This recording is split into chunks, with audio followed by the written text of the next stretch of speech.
Shalom, good afternoon from Jerusalem, Israel. This is Mr. Lowell Joseph Gallen. Today is Wednesday, August 26, 2026, in the Gregorian calendar. It is the 13th day of the 6th Israelite Hebrew month of Elul in the Hebrew Israelite calendar, year 5786. Welcome to episode 44 of our monthly Ancient Roots Mothering Roots, Nettles, and Sage seminar with Mrs. J. Rivka Asulin from the Lower Galilee in Eretz Yisrael and Mrs. Chava Dagan from the Northwest Negev in Eretz Yisrael, and their special guest joining them for the program, Miss Keren Ouliel of Beersheba in Eretz Yisrael. And in the gallery, where I will be in a moment, we welcome Miriam and Karen and Cynthia and Adi. Thank you, ladies. It's all yours. Welcome, everybody. Thank you, Lo Aryeh.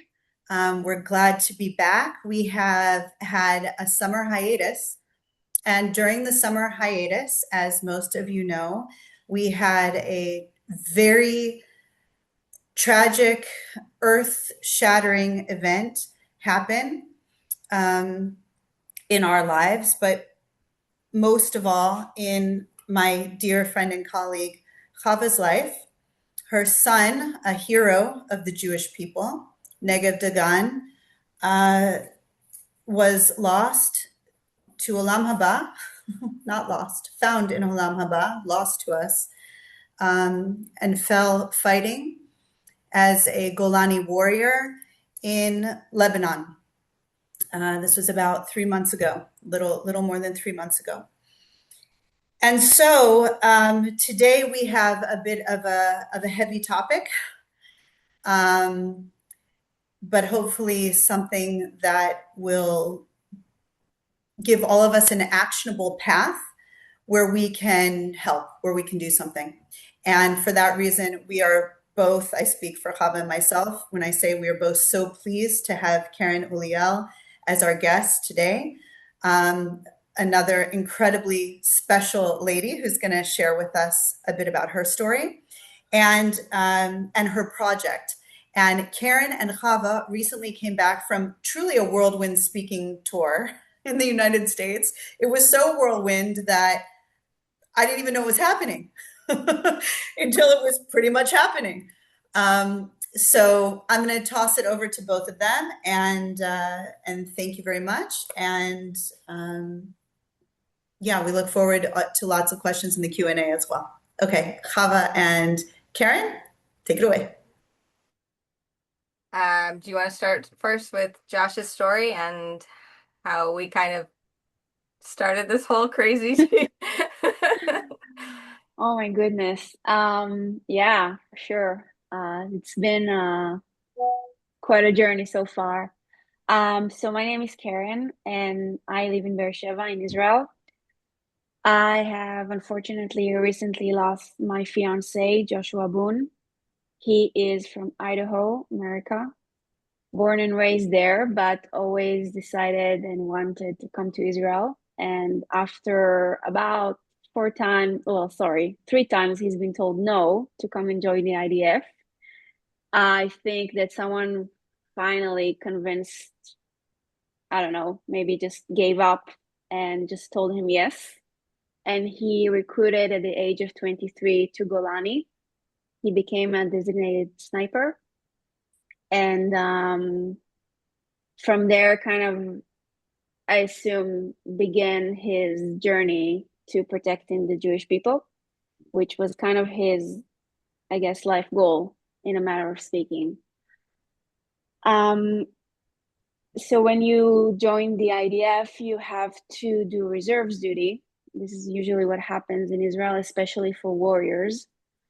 And so when he finished his service, he got back to America, was in Nigeria for a while, training the army there how to fight terrorists. And about a month before October 7th, he got a call from, I assume, God, told him, you need to go back home. So he got back to Israel, worked for a while, and he was actually at the Nova Festival. He got kicked out, thank God. But when he woke up on October 7th to the sirens, he kind of understood why God called him back to Israel. And from there became quite a journey for him, 748 days of constant reserve duty.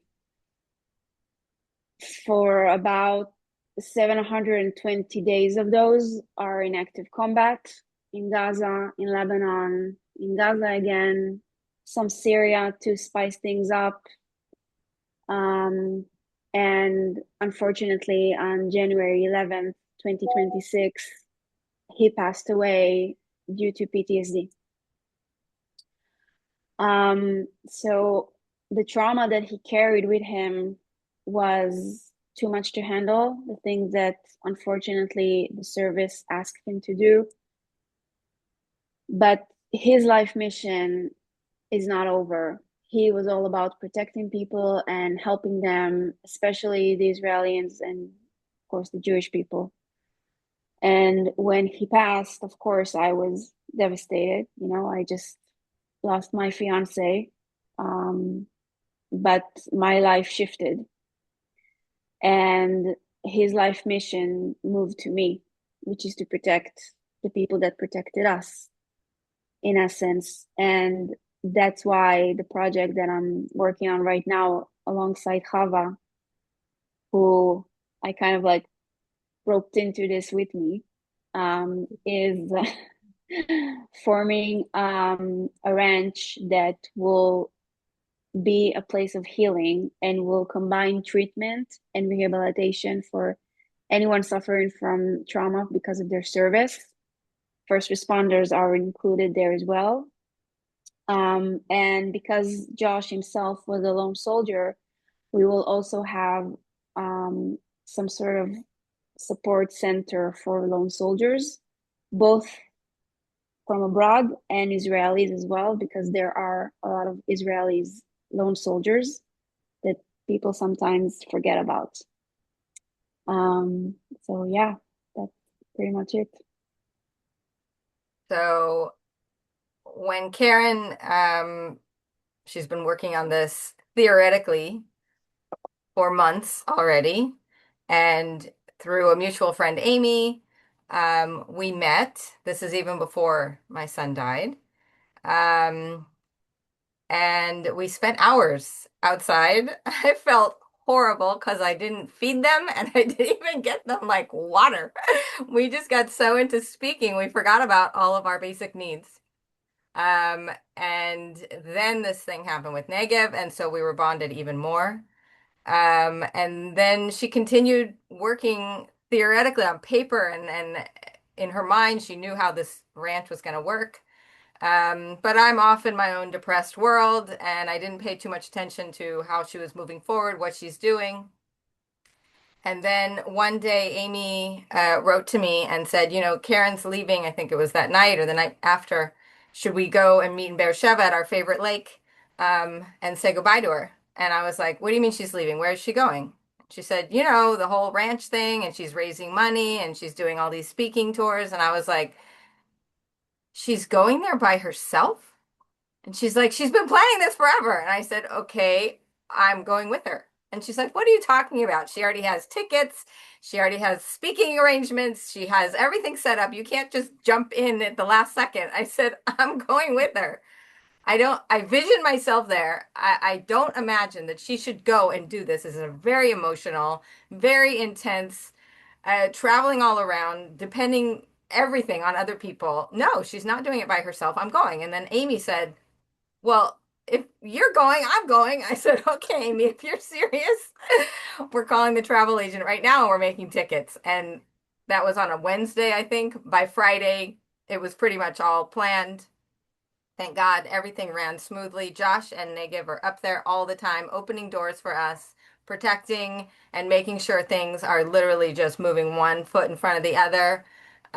We do not have our own kohot. The energy is coming from somewhere else. It's not from Keren, and we have these conversations all the time. It's like, I don't know where it's coming from. It's beyond us. It is literally Josh and Negev and Hashem are just making these things come about. This trip was the craziest, most impulsive thing that we had done, and it all worked out. Thank God, thank God. Like literally from plane to plane, I don't even know, 15 planes inside of America. It was crazy.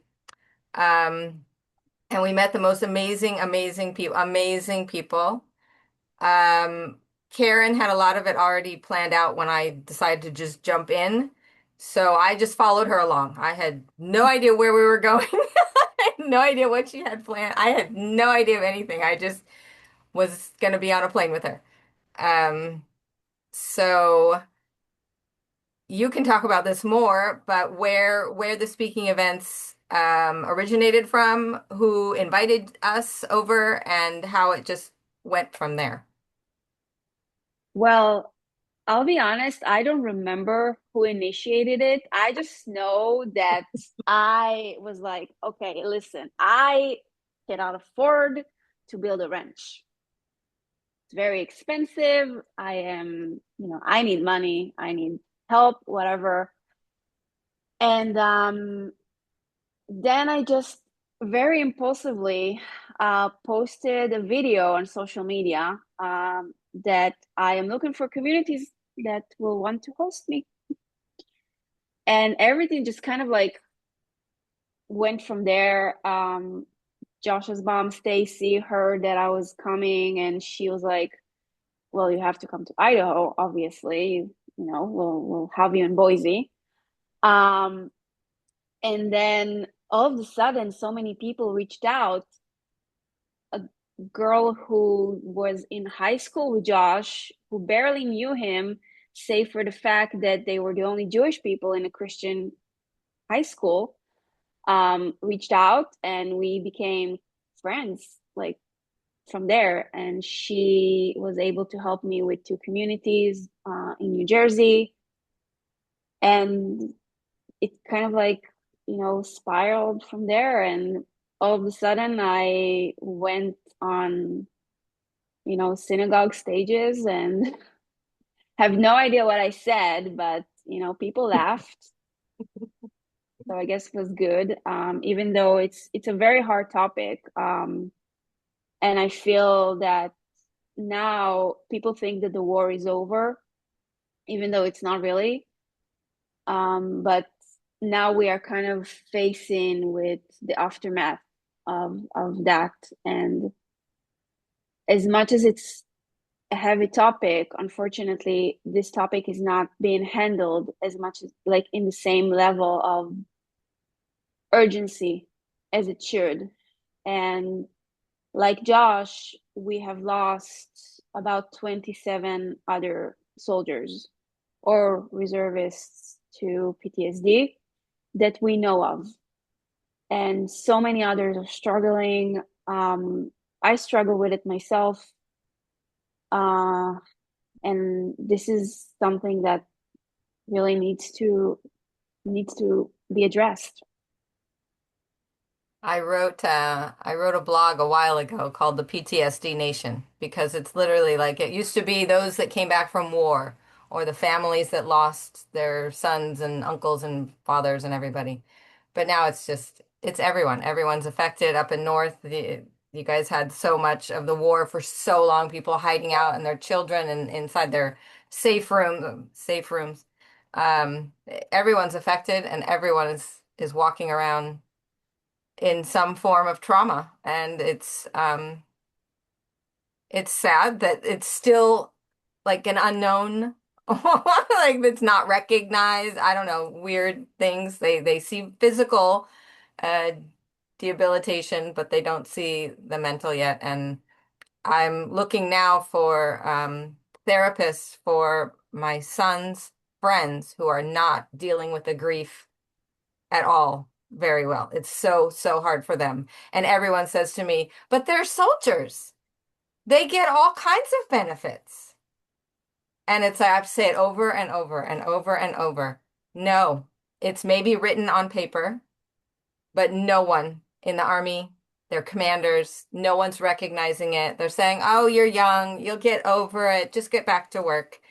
And they're not. They're being brushed off, and it's very sad. So I've taken it on myself to find them therapists, but it's the natural reaction to say, "Oh no, but they're soldiers. They'll be taken care of." No, Or not they're them. punished. There are also consequences for soldiers who speak up about being traumatized, some ostracism from fellow soldiers or from their commanders, or they're looked down 100. upon, or just released, and then they've lost their whole support network, just released from the military. So it's big, yeah. Yeah, exactly. It's exactly it. And that's we were talking about that the other day, that why aren't they, allowed to express anything, grief, sadness, sorrow, what no, no, you got to be tough. We're soldiers. You got to just push through it. We're Israeli. I mean, it's so sad and so ridiculous, so ridiculous.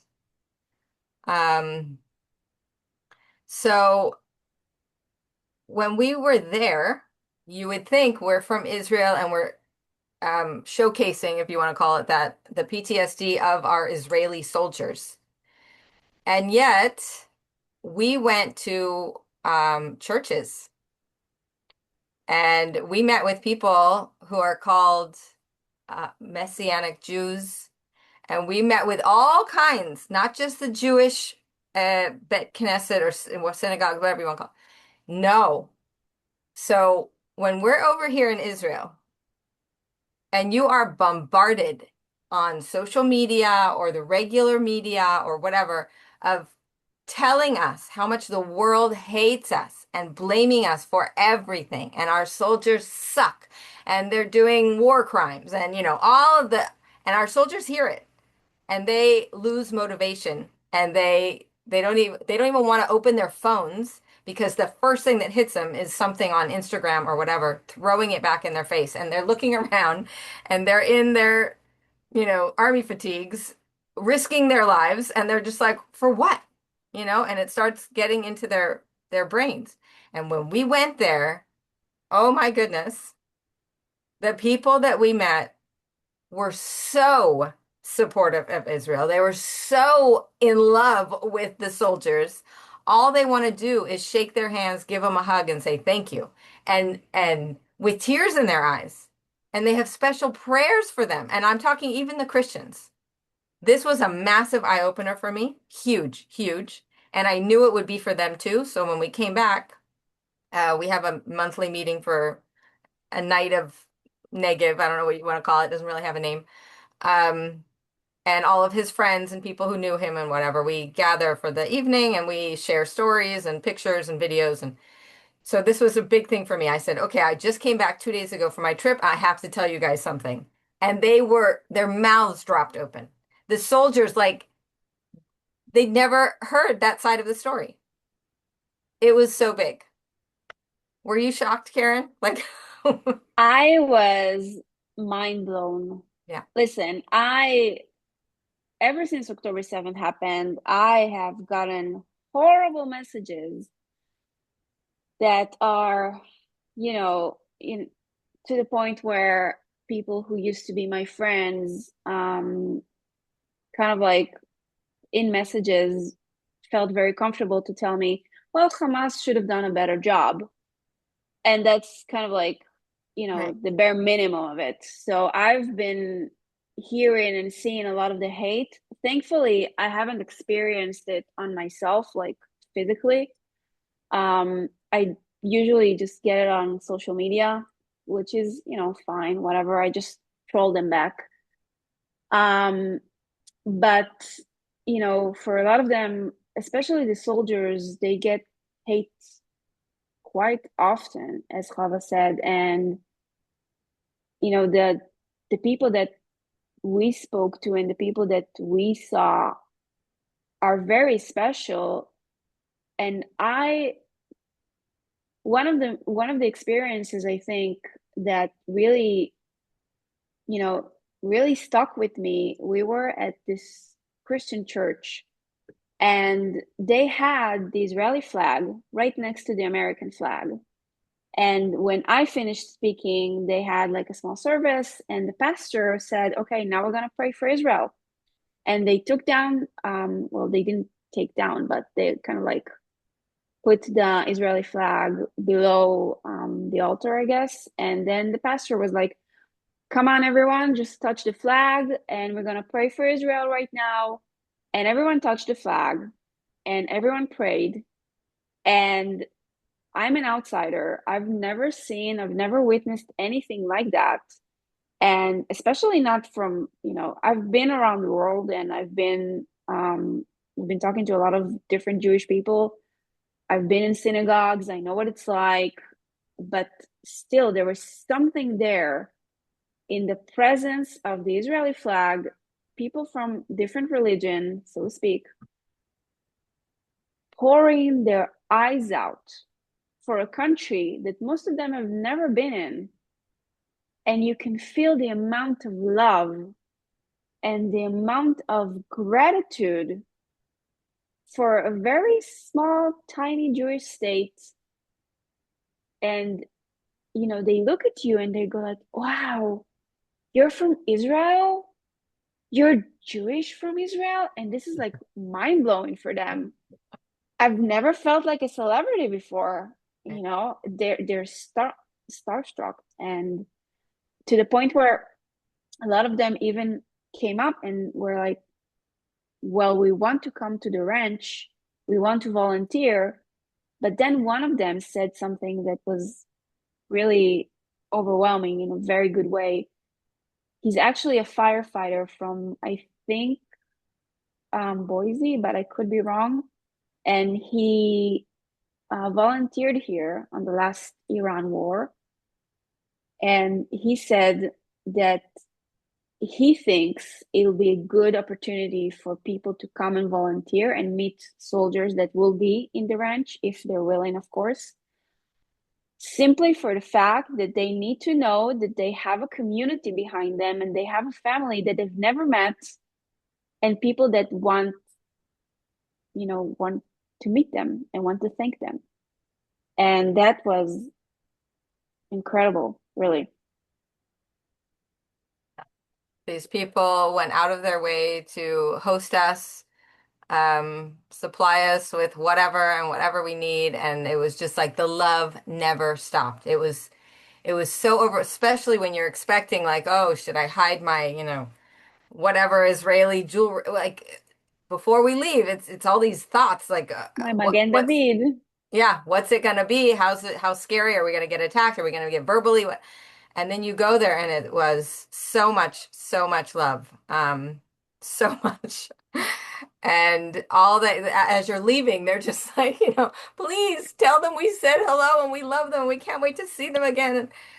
It was so beautiful. And especially from people that, I mean, they really have, why would they care? Christians or whatever. Idaho is also filled with Mormons, and they had the similar thing. Crazy, really crazy. Um, so what what's like a takeaway that you remember from our 2 weeks there? Wow, just one. You know, we've been back, I think, a month and a half now, No, and not a month and a half. No, a month, about less, a month. a month. I don't know. I'm still processing. Me too. It's been so much in the best possible way. And I think that my biggest takeaway from that is that this is so much bigger than me. At first, when you when you're grieving, you think whatever decision that you make has something to do with grief. You think, oh, I can't do this, or I can do that, or I don't care about that, or I do care about that. It's because of grief, and it's a phase, and it will pass. And I've had this idea for the ranch, I think, from the first month. And if you will ask me, well, what brought that on? I'll be like, I don't know. It just popped into my head one day, and it just wouldn't let go. And, I kept trying to kind of like rationalize why I'm doing this. Well, maybe, I feel like I should have done more. Maybe I feel like I should have done this, or, but at the end of the day, um, you know, I think the first 6 months were okay, I'm grieving for sure. Um, but also I have this mission that I don't really know where it came from. And there was something in this trip, something in the people that we've met that reinforced the fact that Josh would always used to say that protecting the Jewish people was his God-given right. And I've never understood that.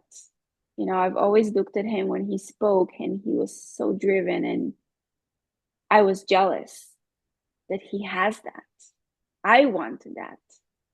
And I kept saying to him, like, I want that too. And, be careful what you wish for, as they say. But now this mission is now my God-given right. And at first I was, if you would have taken me back 8 months now in time and be like, okay, for you to save lives is what needs to happen, I will tell you absolutely not. Find some other way. We will figure it out. But if you would ask Josh, he would say, take me now. There would be no other option. Like, if me losing my life would mean I will save other people's lives, definitely, I will do that. And for the longest time, I couldn't understand that. And I'm a writer. So I write to Josh every single morning, every single night. This is my routine.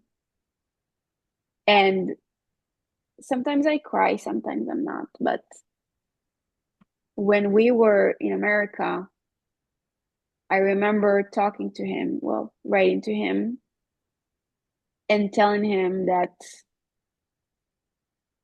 I would not wish this upon anyone else. And as much as I am very upset and I'm very angry still, and I'm still questioning why it had to be us, why it couldn't have been anyone else, I also know that it's because we can, and it's because we can handle it, and it's because I will never, ever, ever wish that upon anyone else. And this is my biggest takeaway, that God knew that. Well, God knows everything, but God knows that. And it sucks. I will not sugarcoat it. But to see how everyone just embraced us and welcomed us, it had to be God given. No other way.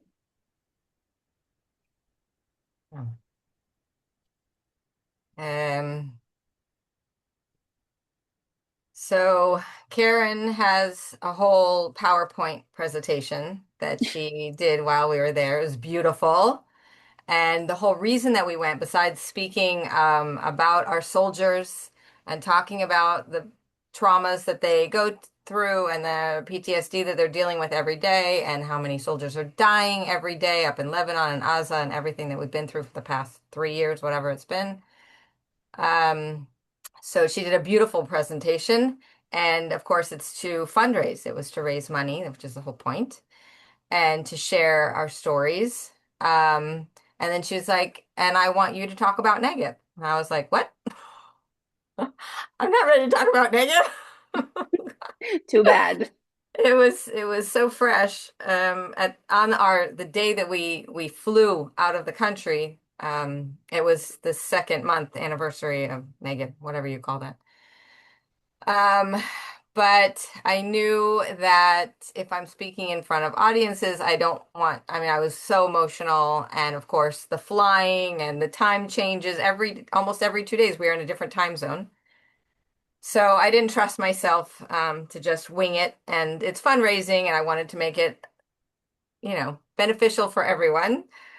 So I wrote out a little speech that I spoke. And every time that I got up to speak about Negev, I ended up crying at some point in the speech. But I look up to see, what the reaction is of our audience. Like, are they ready to handle this? Maybe I shouldn't be doing this. Maybe I'm bringing everyone down. I don't know. But I look up and I see everyone crying with me. And when that happened, I knew I'm in exactly the right spot with exactly the right people. And then, of course, there's the hugging and getting to know each other. It kind of broke down all the barriers. And of course, then I got to speak about Negev. And it really helped me in whatever weird way, I guess, because I wasn't speaking up until then. And I kind of went public and did it in front of I don't know how many people. Um, and it was healing in whatever weird way.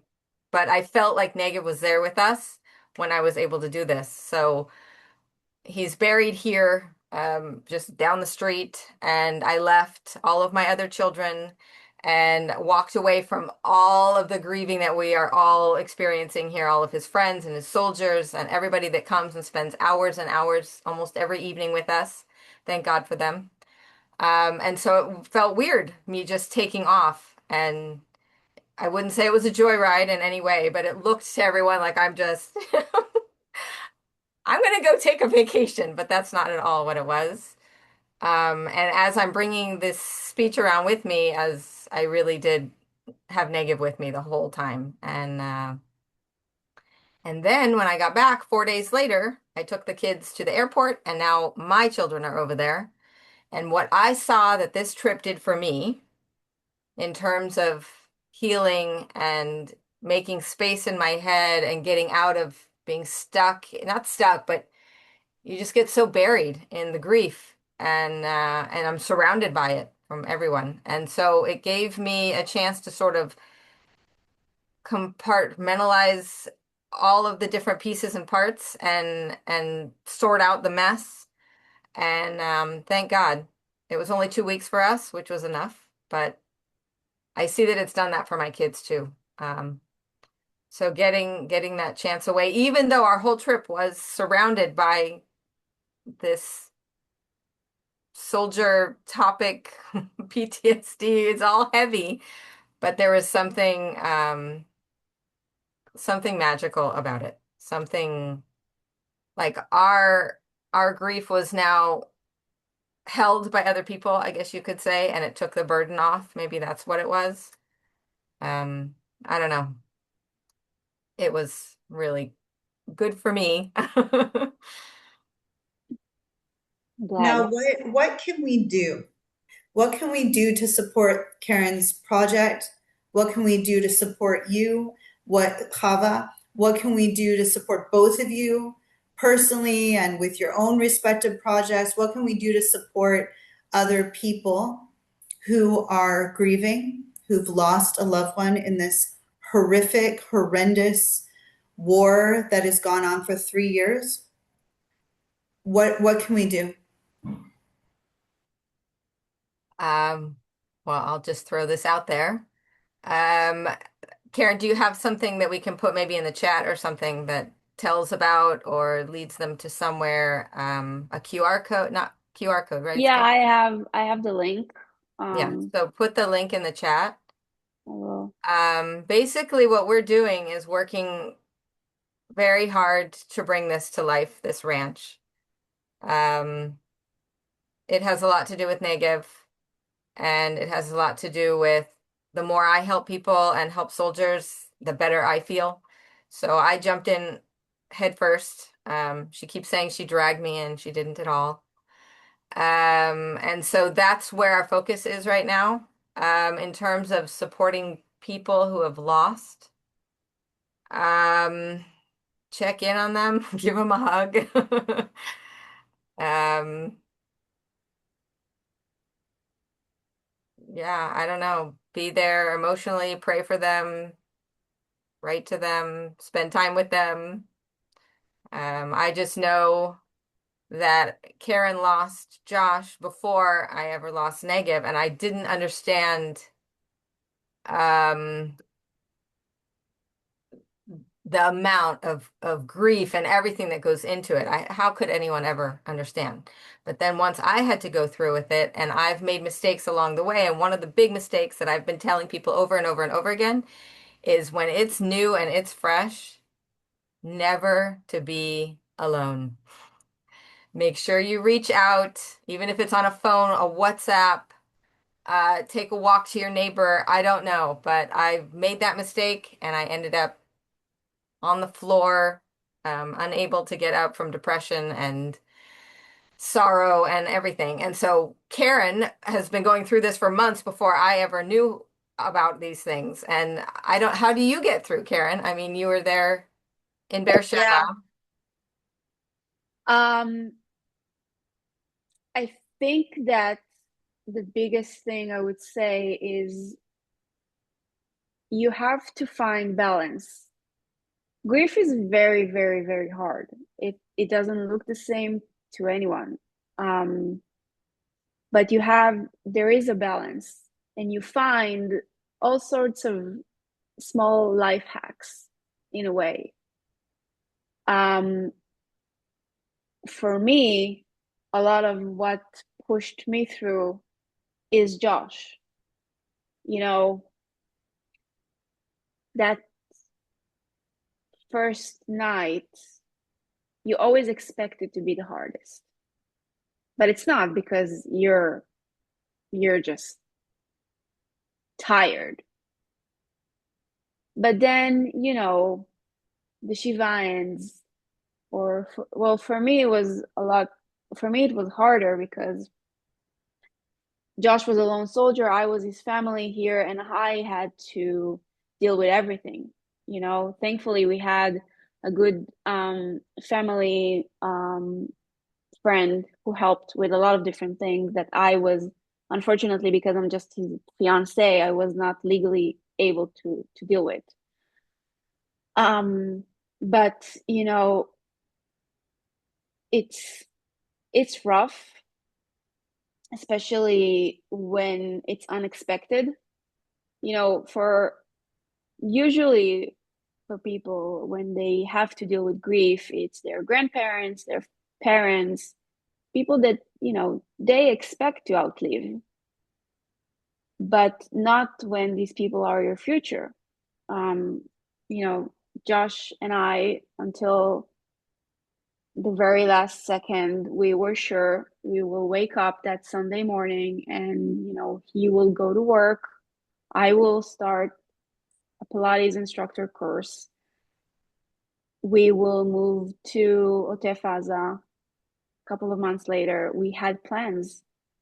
And then those plans get disrupted and you kind of like lose yourself to the what ifs.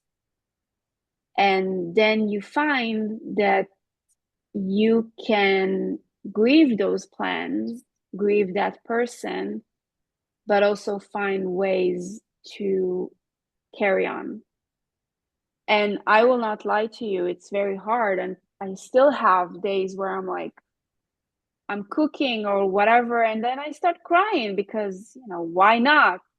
But grief doesn't have time. And you have to have kindness to yourself and understand that it's okay to break down. It's okay to sit on your bathroom floor, butt naked, and cry. And it's fine. Have to have those moments. It releases you. And for other people, the only thing that I will say, do not be afraid of our grief. Do not be afraid of the length in which we are feeling, because we are feeling. And I understand that it's overwhelming for people, but we need you. You know, I've had friends completely disappearing, family members completely disappearing. And at the beginning, you're like, well, why? You know? And then you understand that people are afraid. Yeah. And so don't be afraid. We are already afraid as it is. So, yeah. Karen, I understand why you're now world famous after your speaking tour. And before we started the show, everybody was saying, like, I heard of you and I heard your lectures, or saw videos of them. You just express something that seems almost inexpressible so well. It's so like it's so tangible. I think for everybody to understand. So I really appreciate that. Thank you. Thank Um, you. I want to address a question that's in the chat that I think shouldn't wait for the Q&A. And that's a question that came right in at the beginning, and there's been some discussion about it, about what is a lone soldier. Can you both explain what that means, what that is? Yes, definitely. So a lone soldier, by definition, usually refers to people that came to Israel to enlist, to be soldiers, and have no family support in Israel, even though most of them do have families, but they came by themselves, either through the Jewish agency or like Josh just decided to hop on a plane and come enlist. There are two other types of lone soldiers, both of Israelis. So the first one are lone soldiers who are Israelis that have been, for whatever reason, you know, shunned by their families. It could be ex-Orthodox, the super religious. It could be, so where I'm from, is very, we have a lot of crime here. I will not sugarcoat it. And there are a lot of like crime families that their kids usually get away with not going to the IDF. So if they do go to the IDF, usually what happens is that they are saved from life of crime, but their families do not approve. So in fact, they are Israelis, but their families decided to disown them and they're alone. So this is one type. The other type, and that is, I think, the rarest kind of type, is usually for people that came from Russia or Ukraine, usually from that side of the world, and they come here with their families. However, they are the ones supporting their families. So their parents, for once, they do not speak any Hebrew. They have no idea how to handle. They just ran away from those places because it's, you know, it's in comparison, I assume, easier to live in Israel. So they go to the army and they are expected to not only complete their service and do their service well, they also come back home and they have to support their families. So in essence, they are alone, just like on the other way of it. So these are the Israeli lone soldiers. There can also be Israeli families. Life is complicated. So there can be families where a child enlists in the military. Again, it's mandatory military service. So this is something that my second son, my third child, just got his Savrishon, his call up to enlist, and he's 16. So at 16, the children start the process of enlistment, which they will ultimately do when they're 18. There's different options. They can defer it for a year, or they can do different programs where they do some studying and then go to the military. That I'm not going to go into all of that. But there are some situations where a young person enlists, and then for some reason the family has to leave Israel as well. And then that soldier is left alone in Israel, even if they were born and raised Israeli, but the family, perhaps the family's got one of the parents has gotten work abroad or whatever it is. And so the whole family up and leaves, and that child is left alone in the military. Another situation is Israelis who have left the country for whatever reason, so who are living abroad. And if Gila was here, she could talk with us about that because her children did that. So Israeli parents living abroad, raising their family abroad, but their children want to come back and do their mandatory military service. And so they come back alone. All of those different constellations can constitute a lone soldier. And what makes Josh, I think, really, really special and unique in this, I couldn't believe it when I read this, Keren, but that he came to Israel not speaking a word of Hebrew and went into the Golani unit where you need Hebrew to literally survive because you're on the front lines in combat, but that's where he wanted to be. And so he came in completely without even a language, but demanded to be where he was because he was so driven. And I assume he did pick up Hebrew along the way, at least to some extent, to keep himself, safe on the battlefield. Yeah, I have to explain because I don't know how many people know what Golani is. Golani is like the ultimate brigade when it comes, they're the first one in. They're the ones who are, I guess, just jumps in.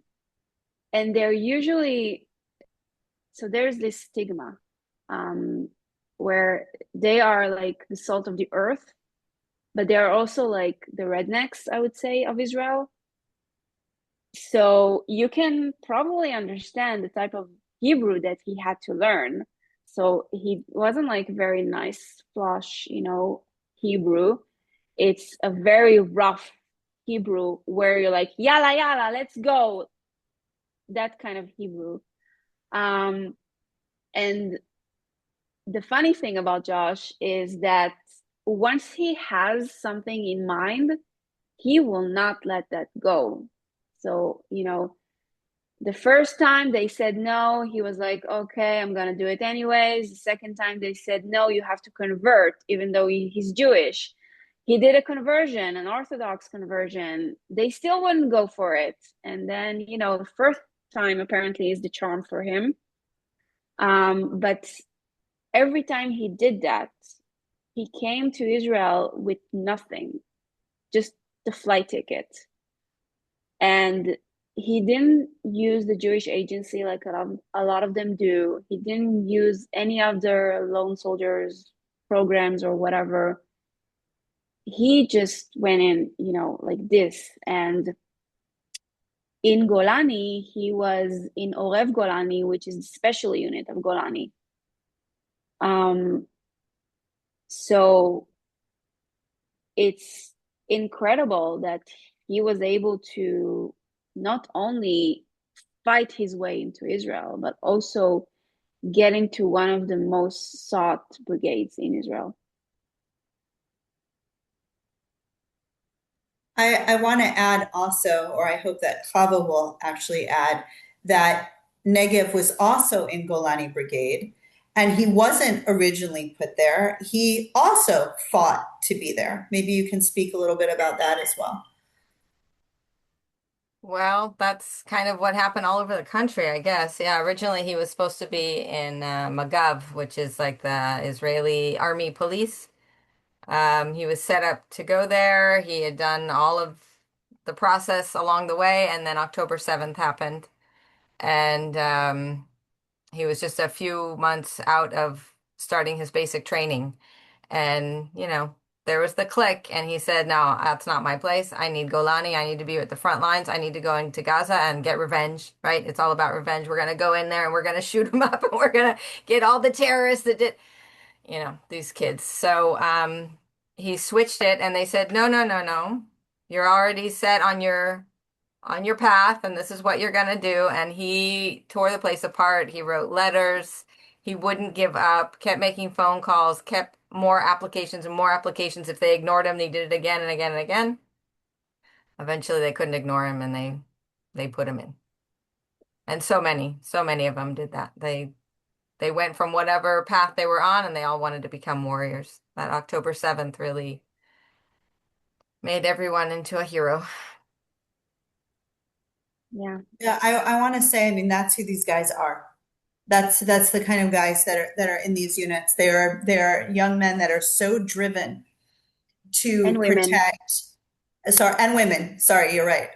Young men and women. We've been speaking about the men, so that's very fresh on my mind, but you're absolutely right. Young men and women who are so driven to protect the Jewish people and protect their families that they are not willing to put themselves on the line. They're fighting to put themselves on the line because they Yeah. want to take personal responsibility for the outcomes of this war. Yes, and also I have to add something here. You kind of touched it a bit before, but I do want to stress that mandatory enlistment in Israel only applies for Jewish people. It does not apply for Christians, it does not apply for Muslims. And still, you will find a lot of them on the front lines, same as anyone. And for actually one of my closest friends, he was also in Golani. He's a Bedouin from Hura, which is like 10 minutes from here. He's Muslim and he fought to enlist into Golani. And he died on October 7th, fighting with Jewish people right next to him as a warrior. And thankfully his family did not disown him. They were very supportive, but for a lot of Muslim, for example, that's not the situation. They are being completely disowned to the point where if they come back to their villages or to their cities, they are harassed. They are, being almost, physically against them. So like I know a lot of stories that they've actually blocked them from coming in, like physically. And it's horrible, but it it also is worth noting that they are fighting as well to get in, and usually they become warriors. Karen, are they treated as lone soldiers as well? Do they have the No, lone soldier benefits? only so everyone who are Israelis by birth are not being treated by the military as lone soldiers. Only those who are doing the process and are reporting themselves as lone soldiers, usually when they come from abroad. So if you do know of a soldier whose family has left and they are alone in the country, please let them know that they need to notify the military that they are lone soldiers and they no longer have family in Israel so that they can have certain benefits or access to some types of resources and support systems that could help them. I've also been collecting with Chava a dossier on resources for soldiers with PTSD, and anyone can message us and I'll be happy to share whatever I have on that. Final thoughts that either of you would like to share about where you are in your grief process and words that you'd like to share with fellow soldiers, other soldiers in the military right now, things that you would want them to know. Um, First of all, that they are all loved and respected, and you know, the channels should be more open to them receiving, um, I don't know. I mean, they're the ones who knew Negev are coming over here, and so they get everything I can give them, hugs and time to sit down and express and talk and whatever. But I wish that it would be easier access, I guess, for that bridge to be made because people are wanting to hear the stories and wanting to give them the time and the respect. And, unless you know them personally, is it's difficult. So they don't always have that opportunity, but they should. Keren, can you just maybe like go through really briefly what this farm, how it's going to be set up and what's different than all the, because there are a lot of farms, but they're not doing what you want to do. So there are a lot of farms. Everyone are doing, what's So the good thing about us as Israelis, right, is that once we understand that the government cannot or will not, or whatever it is that you want to use that term for, do what is necessary. And I've, unfortunately, I've sat in the Knesset and I've screamed at them, but, and I will not, go into too many details because government. We take things into our own hands. So there are a lot of farms. Usually, what they do is they allow. I'm a reservist myself, so I know from that side. They give you like a day or two where you come, you do some workshops. It could be water therapy, horse therapy, agriculture therapy. There's a lot of different things. And what they do is they try to do the rehabilitation part. So they give you this, mission, I would assume, but it's only for like a month and a half, 2 months, whatever, which helps. But unfortunately, it's not enough. So what happens, and I will be as brief about it as possible, is that when they come back from reserves or when they finish their service, there's this gap. They've done this amazing thing, right? They fought, and or even if they didn't fight and they're just like me sitting in a war room and reporting stuff, you finish your deployment and then you are expected to go back to reality as if nothing happened, and then they have this vacuum where they're like, okay, what am I supposed to do now? And for a lot of them, what they do is that they brush it off and they hide it under the carpet and they don't really do anything with it. Now, there are different programs. Some of them are funded by the government, some of them are not, where they give them the treatment. So they give them the psychology treatment, psychiatrists, psychologists, social workers, whatever. And then what happens is that they are maybe going to therapy, maybe they're not, but they're still not combining them.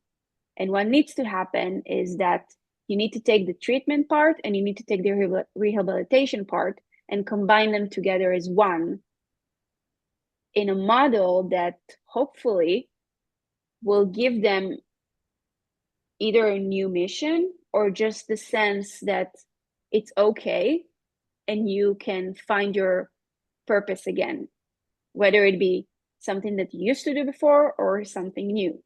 And on the ranch, we will combine those two things.